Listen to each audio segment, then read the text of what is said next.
Movie inafungua ikiwa inatuonyesha wanandoa wawili wakiwa wamelala ndani nyakati za usiku sana, ni giza totolo. Lakini mke mtu anayefahamika kama Cecilia anaonekana akiwa anaamka taratibu kiasi cha kuto kutikisa hata mboni za macho, kwamba huyu mume wake akiwa amelala hapendi usumbufu kiasi hiki. Mbona ni kama mwanamke ana hofu sana. Bidada akaendelea kukunja kona moja ya korido na kuingia kona nyingine. Ni ndani ya jumba la kifahari sana lililojitenga kando kidogo ya mji, na mara tu alipoweza kufika nje ya hili jumba la kifahari, kumbe kuna gari ilikuwa ikimsubiria nje. Ni kama alikuwa na mpango wa kutoroka kwa muda mrefu sana hapa ndani. Hasa kwa nini anafanya hivi jamani? Mbona kama vile anakimbia maisha mazuri. Boyfriend wake anaitwa Adrian. Mwamba ni miongoni mwa hazina ya watu katika nchi. Jamaa ana akili sana, anaishi katika jumba la kifahari, ni mwanasayansi mwenye akili nyingi sana. Na huyu jamaa anategemewa sana na serikali kwa sababu ni mgunduzi wa silaha nyingi ambazo ni hadhimu sana katika ulimwengu. Yaani ana uwezo wa kubuni silaha ambayo katika ulimwengu ni ngumu kuikuta. Na hili jumba lake la kifahari lina CCTV kila sehemu, na pia linalindwa na mifumo ya kisasa zaidi kuliko unavyoweza kudhani. Na huyu mume mtu ambaye anatorokwa kwa sasa hivi anampenda mke wake kuliko hata roho yake, ila ni kitu kimoja tu mke wake alikuwa amekikosa, alikosa utulivu. Mume hakumpa uhuru kabisa mke wake. Huwezi kuamini, kutoka bidada alipoolewa ni mwaka wa pili sasa hajawahi kutoka nje ya nyumba wala kwenda kumsalimia ndugu yake yoyote. Lakini Mungu mwema, hatimaye siku ya leo amekuja kukombolewa akiwa ndani ya gari. Ghafla tu akashtuka kuna mtu anagonga kioo. Alikuwa ni mume wake, ameweza kuamka katika ndoto na tayari amemfuata mke wake. Na katika sekunde za kuhesabu tu bidada aliponea chupu chupu kukamatwa. Mwisho wa siku akafanikiwa kutoroka. Na huku bidada alikokuwa ametorokea hakukuwa kwa ndugu wala kwa rafiki yake yoyote yule wa zamani ambaye mume wake alikuwa akimjua, kwa sababu anajua balala mume wake lazima atamtafuta kwa ndugu na marafiki zake wote. Na licha ya kwamba yupo kwa ndugu ambaye hajulikaniki kabisa na mume wake, lakini bado alikuwa na wasiwasi kila dakika, alikuwa anaogopa hata kuchungulia nje. Hapa alipofikia ni kwa mshikaji wake tu anafahamika kama James. Huyu mwamba ana mtoto wake wa kike, lakini pia ana mke wake hapa. Lakini huyu mke wa huyu mwamba anayefahamika kama James ndiye aliyekuwa anawasiliana na bidada, na bidada alimuelezeaga mazila yote ambayo anayapitia. Kwa jamaa akakubali kumhifadhi, na kwa sababu jamaa ni afisa wa polisi, basi hakuwa na shaka yote ya usalama wa bidada. Ni wiki mbili zimekatika, lakini bado bidada ana wasiwasi kila sehemu. Akitoka nje hata akiona kunguru anahisi kwamba ametumwa na mume wake. Narudia tena kukwambia, mume wake ni miongoni mwa wanaume hatari sana katika taifa, wanaoaminika kutengeneza silaha ambazo hakuna ulimwengu umewahi kuzitengeneza. Kwa hiyo bidada Cecilia anaamini kwamba mume wake anaweza akatengeneza chochote kile katika dunia. Ana wasiwasi mpaka na ndege. Wiki mbili tena baadaye, bidada alipokea ujumbe katika simu yake. Katika vyombo vya habari walikuwa wakitangaza kwamba mwamba Andrea ameweza kufariki. Lakini pia kaka wa watu, kwa mapenzi makubwa aliyokuwa nayo kwa bidada Cecilia, alikuwa ameacha ujumbe na kusema kwamba bidada anatakiwa kupewa bilioni 5 kila mwezi kwa sababu alikuwa akimpenda sana, na ulisi wa mali zake zote zitaelekea kwa bidada. Aisee, bidada Cecilia alifurahi sana. Mungu si ndio huyu sasa? Akaanza kujiambia moyoni, amejibu maombi. Na baada ya kipindi kirefu sana, siku ya leo bidada alitabasamu kwa mara ya kwanza kabisa. Lakini subiri kwanza,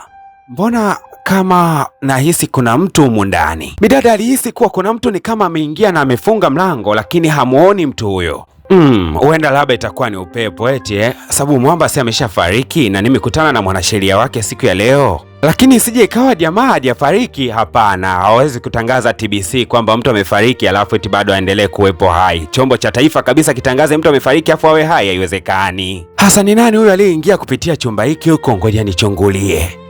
Nimeogopa jamani, nilijua ni mtu labda, kumbe ni upepo tu. Ngoja nilale kwanza. Lakini bidada alipolala nyakati za usiku, shuka likawa linavutwa. Lakini bidada akawa ameweza kushtuka, mbona ni kama mtu amevuta shuka langu hivi? Akaamka na kwenda kuangalia mara mbili. Nani anataka kunisaula Na bidada ikaonekana ni kama alikuwa amechanganyikiwa nyakati zile za usiku, kwani alikuwa anatembelea mpaka magoti. Mwamba James akamshauri bidada kutumia vidonge vya usingizi, lakini pia wakampeleka kwa mwanasaikolojia ili aweze kumweka sawa bidada ufahamu wake, na akamhamasisha bidada kutumia vidonge vya usingizi kwa sababu hali ngumu aliyotoka kuipitia inamsababisha aanze kuimagine kana kwamba kuna mtu anaingia ndani ya nyumba. Lakini kabla bidada hajanywa hivi vidonge vya usingizi, akashtuka kuwa ni kama kompyuta yake kuna mtu ana type, na ni kweli kabisa kuna email ilikuwa inajiandika tena inatuma ujumbe kwa dada yake, ujumbe wa matusi tu. Mpaka kufikia sasa bidada akawa amethibitisha kwamba mwamba bado yuko hai, ila amejibadilisha na kuwa invisible, yani mtu asiyeweza kuonekana. Akaweza kuiambia familia hii aliyoweza kufikia, lakini hawakuweza kabisa kumwamini, wakamhamasisha kutumia kutumia vidonge vya usingizi, lakini bidada Cecilia akakataa kabisa kutumia hivyo vidonge vya usingizi, na nyakati za usiku zilipoweza kufika hata kulala, kwa sababu ana wasiwasi kwamba kuna mtu anakuaga anamsaula nyakati za usiku. Na kabla hata hajapanda kitandani akaanza kumfokea mwamba Adrian kwa kumwambia kuwa mimi sikupendi, mimi nimegundua kwamba moyo wangu hauko na wewe, sikuhitaji, kwa nini usiniache na amani? Akawa anaongea akijua kisa kwamba mwamba Adrian anamsikia vizuri tu.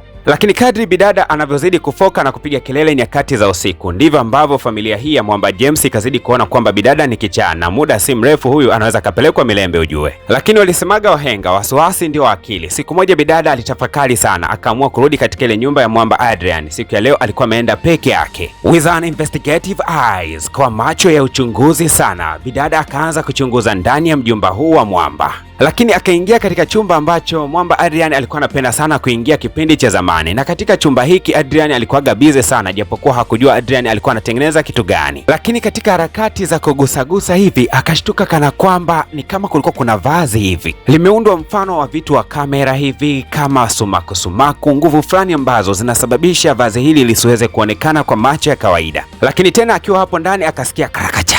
Kumbe mtu alikuwa anaingia ndani ya mjengo. Jambo la kwanza kabisa bidada kulifanya, akalichukua lile vazi akalificha ili jamaa asiweze kulitumia tena. Ila jambo la kushangaza, akashangaa kuona kwamba kuna mtu bado anaendelea kumshambulia, tena huyu mtu aonekani. Sasa vazi aliloweza kulificha, ina maana huyu jamaa na mavazi mawili. Bidada alikimbia kama kichaa baada ya kichapo kizito, akawa amepanda gari, anawapigia ndugu zake simu kwa kuambia kwamba mwamba Adrian anaishi, lakini bado akamwambia kuwa jamaa alikufa na tulimzika. Lakini pia bidada Cecilia akapanga kukutana na dada yake katika eneo fulani vile mgahawa ambapo kuna watu wengi sana. Akaamini kwamba hii ingekuwa ni sehemu salama zaidi kwa kuweza kufanya mazungumzo. Bidada akamwelezea dada yake kila siri aliyoweza kuiona katika nyumba ya mwamba Adrian. Ghafla tu kuna kisu kikanyenyuka kikamchinja dada yake, na kile kisu kilikuwa katika meza ya bidada. Kwa hiyo nani muuaji? Ni bidada. Alafu kile kisu kilivyokuwa na roho mbaya kikaenda kujishikisha mkononi kwa bidada, kisha bidada akaanza kupiga makelele, sio mimi, sio mimi. Sasa watu wote wakawa wanamtazama kana kwamba huyu ni chizi, akamchukua na kumpeleka hospitali ya Milembe. Akachukuliwa akafungiwa katika chumba cha peke yake, kwa sababu huyu alionekanika kuwa ni hatari sana, kwani pindi atakapokutana na mtu yoyote yule ni rahisi kumuua kwa sekunde yoyote ile. Lakini akilini kwa bidada bado kulikuwa kukimwambia kwamba mwamba Adrian bado anaishi, na huyu ndiye anayefanya haya yote nyuma ya pazia. Adrian anaishi na amevalia vazi la kujificha. Na unajua nini, ngoja nikusanue siri hii hapa. Bidada alipokuwa anaishi katika ile nyumba aliweza kupatiwa msaada, alikuwa hajagundua mwanzoni kama mwamba bado anaishi. Jamaa alikuwa akimuingilia kimwili mara nyingi tu mpaka bidada amenasa ujauzito. Hasa hapa Milembe si wanachukua baadhi ya vipimo kuweza kujua afya ya mtu, na walikuja kugundua kwamba bidada ni mjamzito. Akapewa taarifa kwamba ana ujauzito, akagundua kuwa ana ujauzito wa mwamba Adrian, tena alikuwa anaingiliwa katika namna ambayo hata yeye mwenyewe hakuwa ameridhia. Mungu epushe wa bongo wasije wakalijua chimbo ambapo vazi hili linauzwa au linapatikanika, kwa sababu kama wakilijua dada zetu watapata tabu sana. Hasa yule mwanasheria wa kwanza kabisa aliyekuwa amemwambia bidada atakuwa anaingiziwa bilioni 5 kila mwezi, akawa amekuja na kusema kuwa Adrian ni kweli anaishi kama ambavyo wewe unahisi kwamba anaishi, lakini kama ukikubali kumlea huyo mtoto pamoja na yeye basi atakuacha hai. Kwa hiyo kumbe mwamba alizuga kifo ili kuweza kumpata bidada kirahisi tu, yani kwamba kifo kile kilikuwa ndo kama ndoano ya bidada kuweza kunaswa. Lakini bidada akasema hapana, siwezi nikafanya upumbavu huo hata kidogo. Bidada Cecilia anajua wazi kwamba Adrian anampenda kweli kweli, akaamua kuzuga kana kwamba ameweza kujikata katika mkono na damu zikawa zinamtililika, na aligundua kabisa kwamba Adrian hayuko tayari kumwona bidada anakufa akiwa na kiumbe chake tumboni. Na ni kweli kabisa kama utabiri wake ulivyokuwa, mwamba akawa ameweza kujitokeza. Bidada alimchoma na kitu chenye ncha kali, na jamaa vazi lake likawa kama vile linaanza kuonekana. Walinzi waliposikia bidada anapiga kelele akisema kwamba naua mtu leo, ghafla tu akametimba katika kile chumba na kujua kwamba kichaa cha bidada huenda kimeweza kuzidi, na akataka kumpeleka katika maeneo ya kumpiga sindano za kumtuliza. Mwamba Adrian alijua kwamba kama bidada ataendelea kupigwa sindano huenda ujauzito wake utakwenda kutoka, basi akawashambulia wale walinzi. Lilikuwa ni shambulizi linalopigwa kiufundi sana, yani hakuna aliyeweza kuamini. Bidada Cecilia akaitumia hii kama fursa kuweza kutoroka katika lile eneo la hospitali ya Milembe. Bidada moja kwa moja miguu mpaka kufika katika kichogo, alikuwa anakimbia sopo ujue, akakimbia akafika katika ile nyumba ya mwamba James, na alipofika kumbe alikuwa amechelewa, kwani kina James alikuwa anashambuliwa yeye pamoja na familia yake nzima. Kwa kutumia fire extinguisher na ule unga wa carbon akaweza kumpulizia jamaa, na jamaa akawa anaonekanika. Bidada alichukua bunduki na kuanza kumshambulia mwamba, piga risasi kama 3 hivi, jamaa akawa ameanguka chini. But ile kwenda kumfungua tu usoni, what the hell is this? Kumbe ni mwamba Tom yule mwanasheria. Sasa ina maana Adrian alikufa kweli nini? Msako mkubwa ulifanyika kwa sababu mwamba James ni afisa wa polisi na aliweza kuvamiwa nyumbani. Wakaenda kufanya msako katika nyumba ya mwamba Adrian, na ni kweli kabisa walimkuta Adrian akiwa amefungiwa katika nyumba yake mwenyewe, na Adrian aliwaambia wale maafande kwamba kaka yake anayefahamika kwa jina la Tom ndiye alikuwa amemfungia hapo, na alikuwa akifanya mambo ya ajabu huko nje, hajui kabisa ni mambo gani ambayo mwamba alikuwa akiyafanya. Polisi waliweza kumwamini kwa kuwa ni mwanasayansi anayemtegemea sana, lakini bidada Cecilia hakumwamini kabisa mwamba. Anajua kabisa kuwa jamaa lazima umpango aliupanga kama planet. Lakini siku ya leo bidada alijitoa kafara, kavaa headphone fulani hivi ambazo zinapeleka sauti moja kwa moja katika kituo cha polisi. Akawa amemtembelea mwamba Adrian kule nyumbani kwake na akamwambia kuwa naomba ukili ukweli wako wazi. Lakini mwamba Adrian, kumbuka kwamba huyu jamani ana akili nyingi mpaka ana akili tena. Lakini bidada akasema kuwa kama umekataa kusema ukweli basi haina shida, naomba ruhusa nielekee bafuni mara moja. Unajua kwa nini mwamba Adrian alikataa kumwambia bidada ukweli? Ni kwa sababu anajua kabisa bidada kwa sasa hivi atakuwa na ujirani mkubwa sana na polisi. Hasa bidada alipoweza kwenda bafuni tu, mwamba Adrian akaonekana akiwa ameweza kuchukua kisu na kuweza kujichinja koo lake. Unajua hii inakuwa vipi? Ni vile ambavyo bidada aliingiaga katika nyumba hii na alienda kulificha lile vazi ili watu wasiweze kuliona. Sasa akaamua kwenda kulirudia lile vazi, na yeye ndio alikuwa amelivaa na kuja kumuua mwamba. Kwa hiyo mafando wakitazama picha za CCTV kamera, itaonekana kana kwamba jamaa alijiua yeye mwenyewe. Kumbuka kwamba bidada alilipa kisasi cha namna ambavyo dada yake aliweza kuuliwa kule katika eneo la bar. Kipindi kile ikaonekana dada yake ameweza kujichinja na kisu. Mission ya bidada kuweza kumuondoa mwamba Adrian ikaweza kufanikiwa. Nikumbushe tu kwamba kila katika maisha unatakiwa kugundua kwamba hisia hazilazimishwi, mapenzi hayalazimishwi. Mtu anapokuwa amekuchoka na hakutaki basi fanya uende.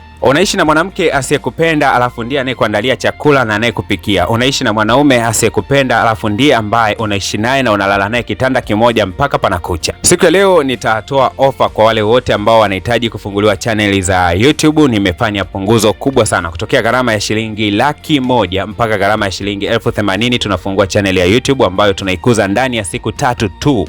Lakini pia kama una channel ya YouTube ambayo imefikisha subscriber ila haijafikisha masaa, unaweza ukaja. Gharama yetu ni shilingi 50,000, unafikishiwa masaa yote. Lakini pia kama hujafikisha subscriber na masaa, pia unakuja unafikishiwa vitu vyote hivyo hata kama una channel yako. Na wakumbusha kwamba ofa hii si ya muda mrefu sana, ni muhimu sana ukaiwahi mapema kabisa kabla ofa hii haijaweza kuisha, kwani malipo ya shilingi 80,000 ni ofa kubwa sana. Nitafute kupitia nambari yangu ya 0622113984. Nitakwenda kupokea simu mimi mwenyewe na kuweza kukusaidia mwanzo mpaka mwisho. Asanteni sana kwa wote ambao mnaikubali na kuipenda PVP Media Max. Kama bado hujagusa alama ya kusubscribe katika channel yetu, hakikisha unafanya hivyo mapema kabisa, kwani balaa linalokwenda kujiri baada ya hili ni hatari na nusu.